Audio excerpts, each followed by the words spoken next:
to Journalism History, a podcast that rips out the pages of your history books to re-examine the stories you thought you knew, and the ones you were never told. I'm your host, Teri Finneman, guiding you through our own drafts of history. This episode is sponsored by the Quinnipiac University School of Communications, one of LinkedIn's top 10 best schools for media professionals, where students develop the knowledge and skills they need to succeed in today's rapidly evolving media professions. At her first press conference, Eleanor Roosevelt, uncertain of her role as hostess or leader, passed a box of candied grapefruit peel to the 35 women journalists. Nearly 60 years later, Hillary Clinton, an accomplished professional woman and lawyer, tried to mollify her critics by handing out her chocolate chip cookie recipe. These exchanges tell us as much about the social and political roles of women in America as they do about the relation of the First Lady to the press and the public. This summary of the book, First Ladies and the Press, remains as relevant today as it was when it first appeared a decade ago. In this episode, First Ladies author Maurine Beasley from the University of Maryland joins us to discuss her work and her longtime interest in Eleanor Roosevelt. Maurine, welcome to the show. Why is it worthwhile to study the relationship between the press and First Ladies? Well, First Ladies are very much a part of the U.S. political system. They've been a part of it, actually, in a way, ever since George Washington, but certainly since Eleanor Roosevelt, and increasingly so in recent presidencies. First Ladies have been depended on do a lot of the heavy water carrying for their presidential mates, although we may not perceive it that way, but I believe that is the case. Historically, what have journalists focused on when covering First Ladies? Oh, unfortunately, they have focused on fashion. What are they wearing and the way they have presided at state dinners.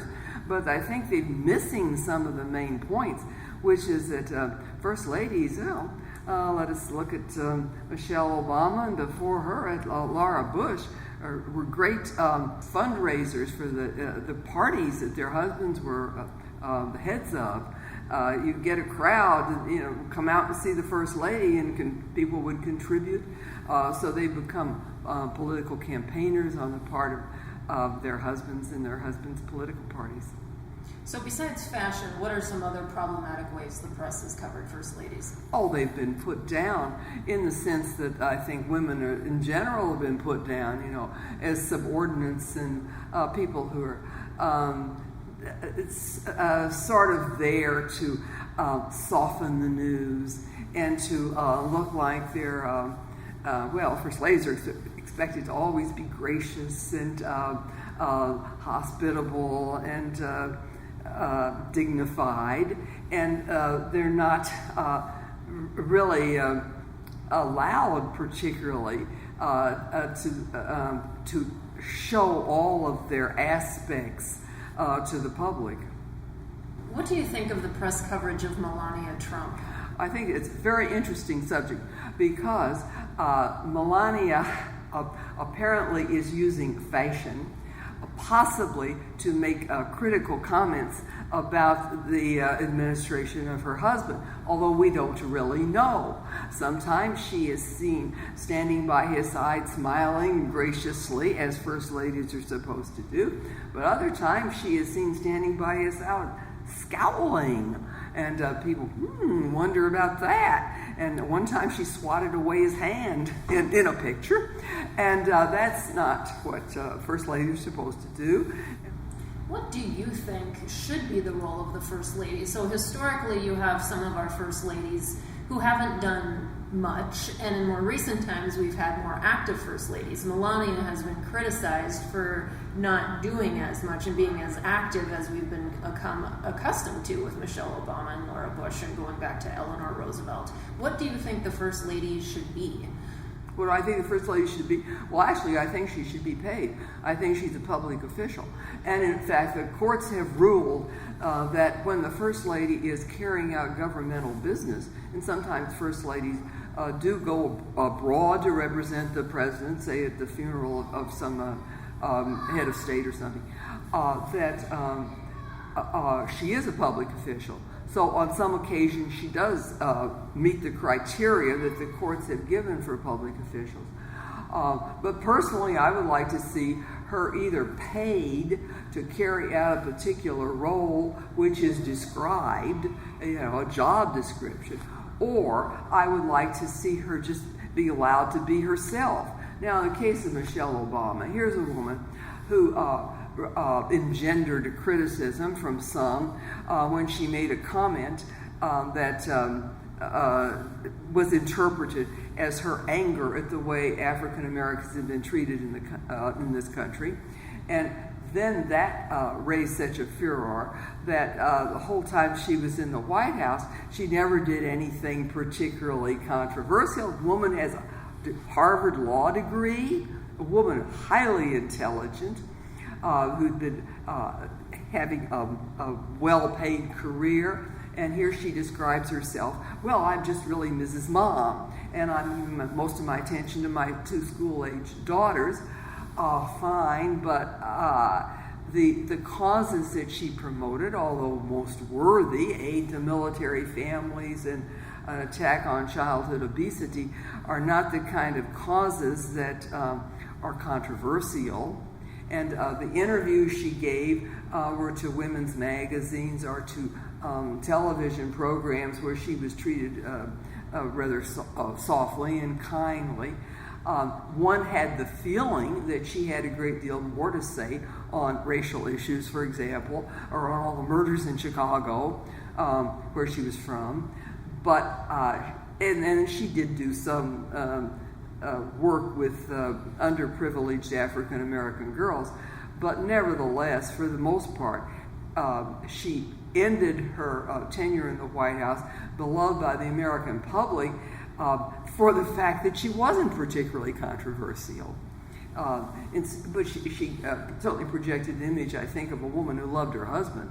And they projected an image of a very fine family, which no doubt they are. But I still don't think that we were allowed to see her in all of her intellectual depth.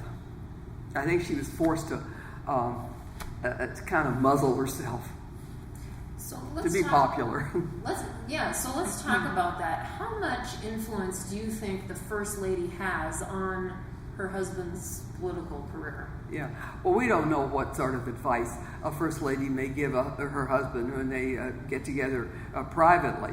As some say, Melania Trump has some voice in what President Trump does, but we don't really know that. And there's been a tremendous lot of scholarship on the relationship between Franklin and Eleanor Roosevelt. And we know, going back to Eleanor Roosevelt, that she would tell him her views in no uncertain terms, but he didn't necessarily go along with them. She wanted him to back an anti-lynching bill, and he didn't do it because he didn't want to offend Southern Democrats in Congress. We also know that she was against his penning up the Japanese Americans in these internment camps, or I could call them concentration camps, during World War II. She knew that was awful. But after he decided to do it, she didn't publicly criticize him.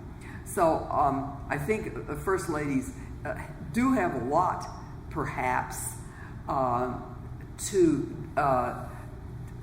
give their husbands in the way of private advice, but we aren't really privy to that. Whether she should be able to allow herself to speak publicly about her views would certainly suit me as a feminist. I think women should not have to soften their voices or quiet their voices. But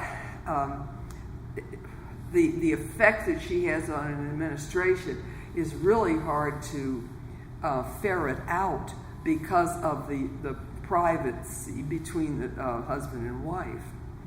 So talking about Eleanor Roosevelt, you've made a very successful career out of your work on Eleanor. How did you first become interested in studying her? I was interested in Eleanor Roosevelt's press conferences because I was always interested in Washington women journalists.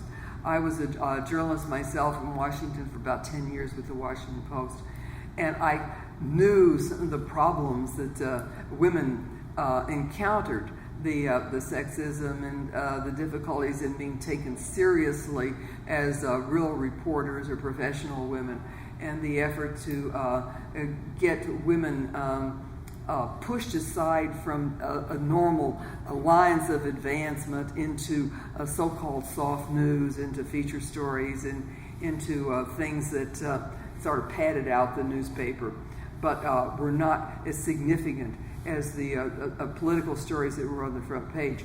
And I knew that women had a terrible time getting accepted as reporters of political matters. In politics, it's what counts in Washington. So I thought Eleanor Roosevelt's women-only press conferences would be a very good subject to study when I changed from the field of journalism itself to the teaching of journalism.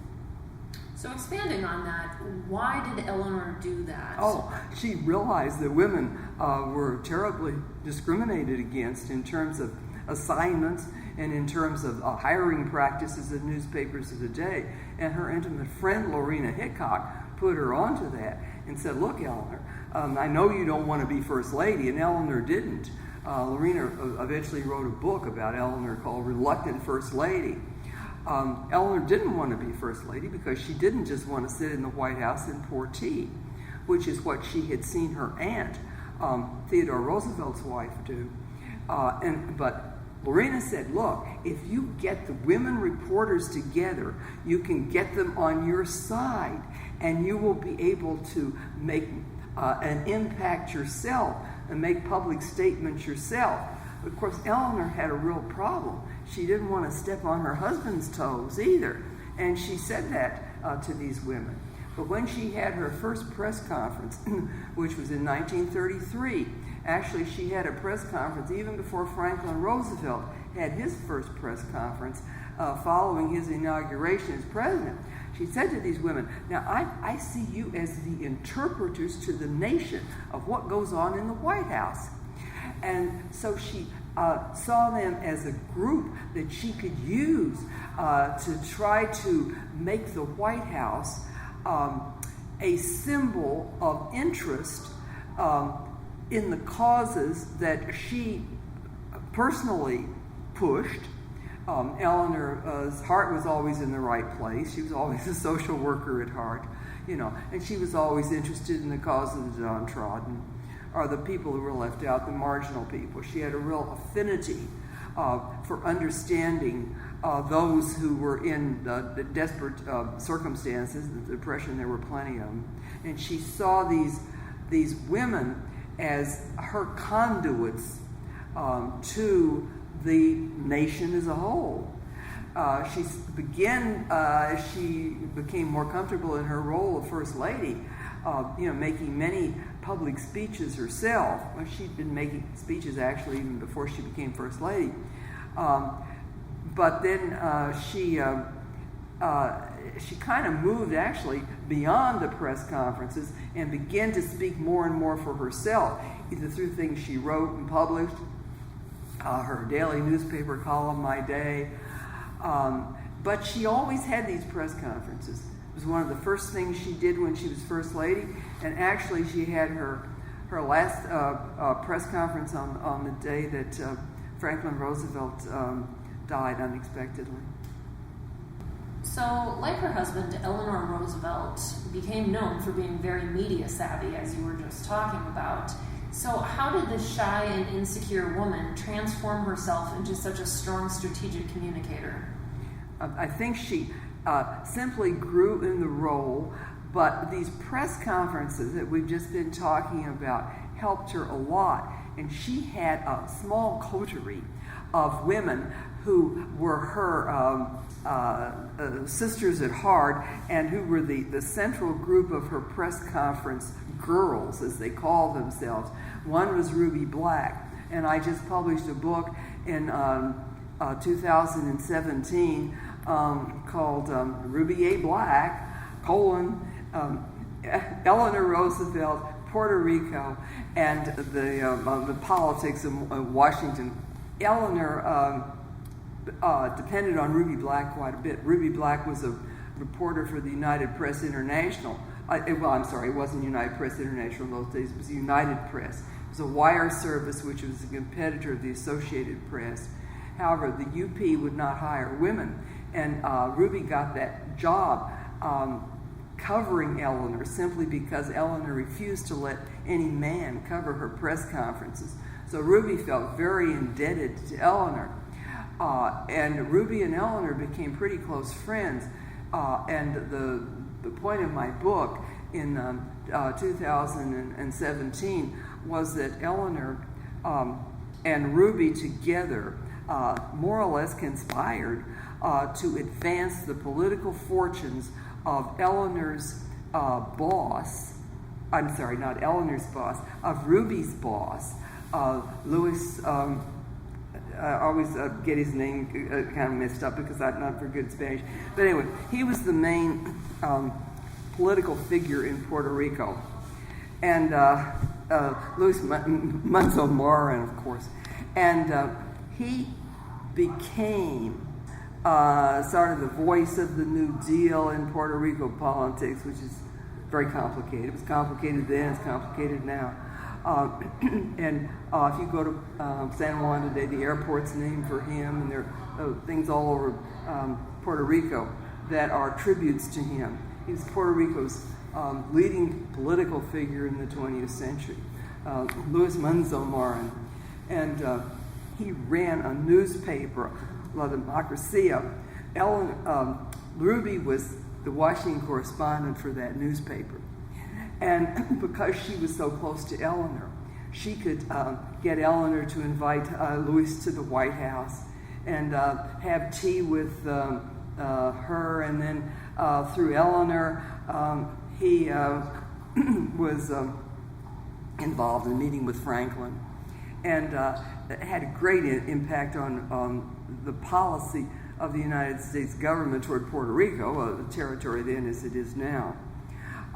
So the point of that book that I wrote was to show how Eleanor used her position as First Lady in a connivance, really, with a Washington woman journalist who was a major supporter of her in her press conferences to push a particular brand of Puerto Rican politics and to advance the career of a particular politician.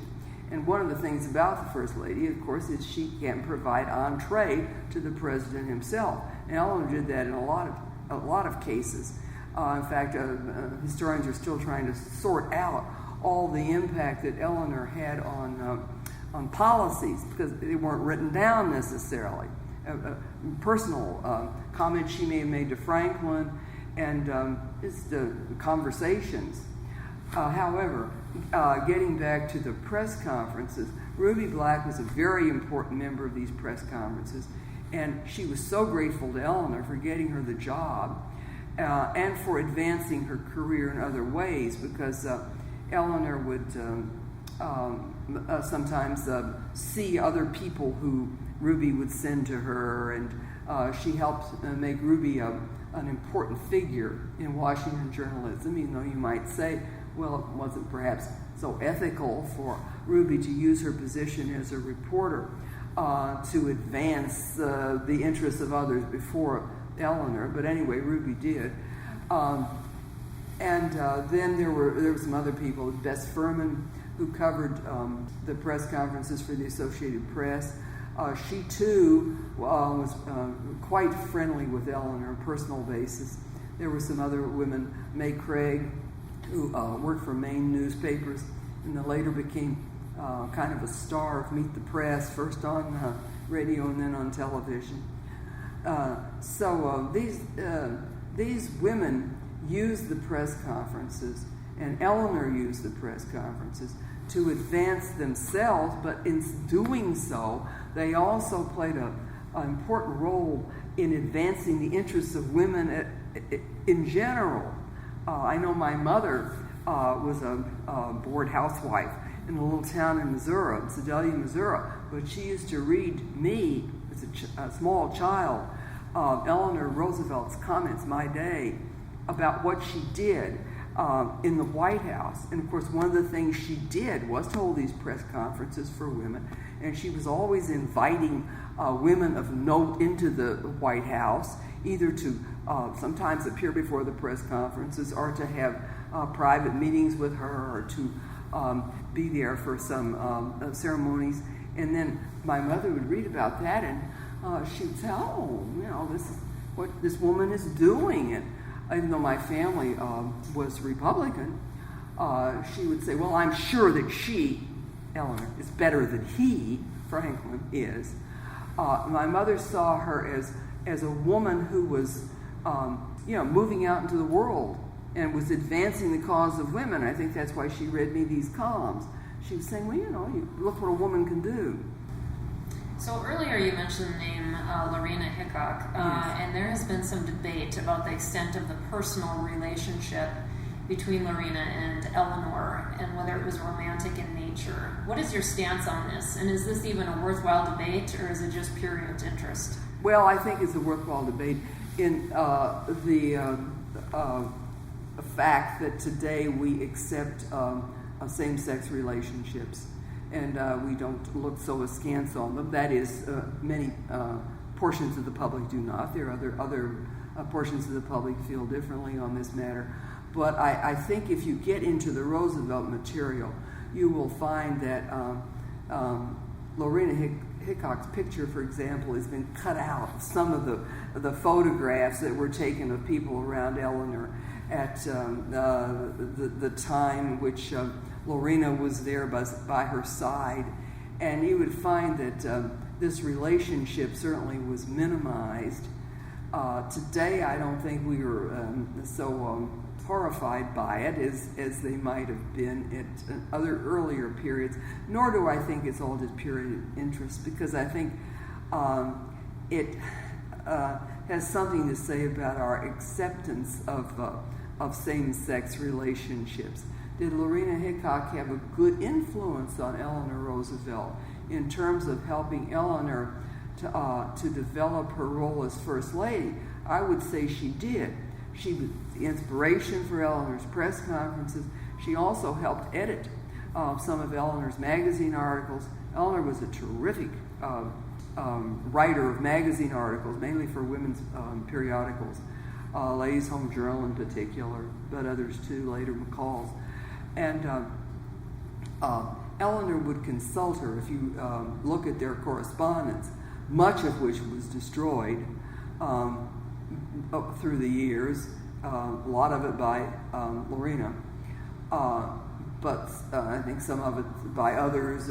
And you could see that Lorena was advising her on professional grounds in terms of how to develop what we would today call a media presence, and how to write articles that were suitable for the media of the day. I don't think you can really look at Eleanor Roosevelt's career without considering the impact that Lorena had on it. Now, I don't know that we will ever know precisely what these women did privately, and we probably have no need to know. But I don't think it's just all smutty gossip when you want to talk about them. You've got to look at the impact that these two women had on each other. Of course, Lorena, in her later life, fell into financial problems, and Eleanor took care of her in the Hyde Park area for years. Yeah, I just don't think you can see Eleanor without seeing Lorena too. And Lorena was a highly competent professional woman of the day, until she had various health problems later in life and financial difficulties. So we've talked about Eleanor's newspaper column called My Day. You just mentioned that she wrote magazine articles, and she also had a radio program. Have we ever seen a First Lady this media savvy? No, actually not, even in today's media-drenched world. And you didn't even mention the books she wrote while she was in the White House, too. She wrote those also. She's a prodigious worker. She was media savvy. Of course, Franklin was pretty media savvy. In fact, I mentioned Ruby Black. Well, Ruby Black was married to a man who was also an important Washington reporter of the time, named Herbert Little. Nobody remembers him, but he was an influential Washington journalist connected with the Scripps Howard newspaper empire. And Franklin and Eleanor would invite them to Hyde Park, and invited them up to Campobello, invited them down to Warm Springs. And I think that they had certainly personal things in common and friendly, but I think there was also the desire of the Roosevelts to court the press. And they weren't the only reporters who were invited to Hyde Park, etc. Franklin understood the need to get out there and make friends with journalists. And Eleanor became just as good as Franklin at that particular skill. But I don't think it was all just manipulation either. I think it was because both Franklin and Eleanor, particularly Eleanor, had certain social causes that they thought could be presented to the country only through political avenues which they were personifying. Of course, the political avenue for them was the Democratic Party and all of its manifestations, some of which were quite corrupt. But I think they had the interests of the country at heart. After Pearl Harbor, Eleanor Roosevelt gave a speech on the radio about the attack even before Franklin addressed the nation with his famous Day in Infamy speech. Let's listen to a brief clip of it here. Good evening, ladies and gentlemen. I'm speaking to you tonight at a very serious moment in our history. The Cabinet is convening and the leaders in Congress are meeting with the President. The State Department and Army and Navy officials have been with the President all afternoon. In fact, the Japanese ambassador was talking to the President at the very time that Japan's airships were bombing our citizens in Hawaii and the Philippines and sinking one of our transports loaded with lumber on its way to Hawaii. By tomorrow morning, the members of Congress will have a full report and be ready for action. In the meantime, we, the people, are already prepared for action. I find this speech to be just astounding, that you have the First Lady essentially delivering a war message ahead of the U.S. entry into World War II. How does this example illustrate the kind of power she had as First Lady? Well, it illustrates one thing that I hadn't touched on and should have touched on, which is the fact that to date, she is the only First Lady who carried on a paid career at the time she was in the White House.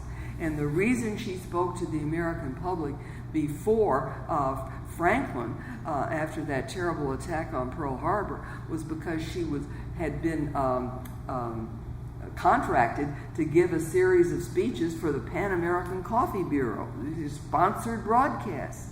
And so she had a commitment to be on the air that particular Sunday. And that's how she happened to make note of this horrible fact. She was the only First Lady who's ever managed to do that. Now, other First Ladies have written books, but generally they've given the proceeds of the books to some good cause, or they've written about somehow White House pet, or the White House gardens, or something of that nature that, again, is non-controversial. Now, today, we think of Eleanor Roosevelt as one of our nation's greatest First Ladies, and she often tops First Ladies' rankings. But what did the public of the time think of her when she was First Lady? Well, she certainly had people who didn't like her. She had a tremendous number of people who thought she was awful. However, in public opinion polling was going on at that time, although it's somewhat in its infancy, and she would rank higher in the polls than Franklin on occasions, because I think people thought she was actually a good woman helping her husband. And I think they thought, like my mother, the Republican, well, you know, she's a good woman there in the White House. And she managed to take the stereotypical version of a woman as being somewhat purer and kinder than the male who was tough and rough, and transmitted that to the public as her way of helping her husband in office. And so people accepted that, I think. I don't think they saw her as a rival to him. I don't think they saw her as somebody who was opposed to him. Today, there are some who, in this polarized atmosphere, who look at Mrs. Trump and say, well, she's wearing this or that inappropriate attire, stiletto pumps when she goes down to visit the hurricane victims, and she's doing that to try to get revenge on her husband because she doesn't like his policy. There wasn't any of that. There's been so much written on the Roosevelts, the Lincolns, the Kennedys. How have you tried to distinguish your work on Eleanor from all of the other authors who have written about her? What I tried to do was point out how important it was to Eleanor to make her own money. I was the co-editor of the Eleanor Roosevelt Encyclopedia, and I really think the article in there that has the most new information is the one that's based on Eleanor Roosevelt's income tax returns. And my husband and I were the first people to see those at the Franklin D. Roosevelt Library when they were finally released to the public. Over the years, they've kept some material there under lock and key until certain times when it's appropriate for them to release them. And those income tax returns speak for themselves. They show how much money she was making on her own. She made sometimes as much money as he was, or more, while she was in the White House. And I think that is perhaps a contribution that we tried to make to the Eleanor Roosevelt Scholarship in the Eleanor Roosevelt Encyclopedia. And the first major book I wrote about Eleanor Roosevelt and the media, what I was trying to point out was that she learned from these media women, but they also learned from her. And then, of course, she kind of moved beyond most of them. And some of them, Ruby particularly in her later days, as she became prey to alcoholism, they would then go to Eleanor and she'd try to help them find jobs, and they sort of became her supplicants. But originally, they were kind of on an equal basis because they were trying to establish careers. And Eleanor showed that the White House and the role of First Lady could be combined into a career. Now, certainly, Mrs. Truman, who followed her, didn't believe in that type of thing and hated Washington, spent as much time as she could at home in Independence. But some of the other First Ladies who came along tried to pattern themselves after Eleanor, Lady Bird Johnson in particular, in her use of the media to enhance the program of President Johnson. And after Johnson came out in favor of civil rights, he was actually almost afraid to go in the South to campaign. So he sent Lady Bird Special, because he thought, well, Southerners will have to be somewhat courteous toward a woman. And she writes in her book that she subsequently was published, White House Diary, that she was patterning herself after Eleanor Roosevelt. Hillary Clinton, as First Lady, also made comments about patterning herself after Eleanor Roosevelt, and we know that Hillary had some problems because people thought she was too aggressive in the White House and wasn't sufficiently ladylike. I mean, to fit this role of a constantly dignified and graceful First Lady, when she got into the healthcare business and didn't succeed very well, and when she supposedly stuck her finger into too many White House pies, and heavily criticized for that.